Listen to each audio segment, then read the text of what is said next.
So you've met with presidents, and as you think about the several presidents, and you don't necessarily have to name names, but as presidents go, what are the things that you find, or do you find, that you think you most want to enlighten a president about? I want them to have a sense of the importance of the American role in the world and the need to talk to the American people about it. I always encourage them, you know, whatever policy you are carrying out, talk to the American people, sell them on it, because there is a tendency, especially in this age of people don't want to think, you know, it's the economy stupid or whatever the saying is.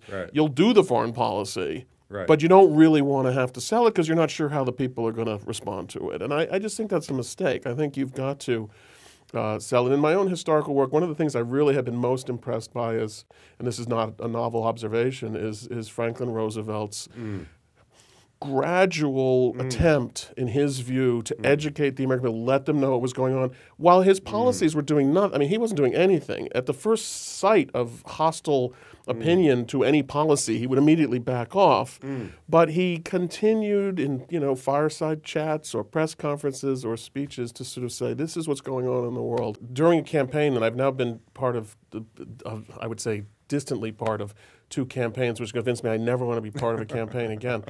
It's very clear that the minute you let any political advisor get anywhere near a president, the first thing they're going to do is say, don't talk about foreign policy.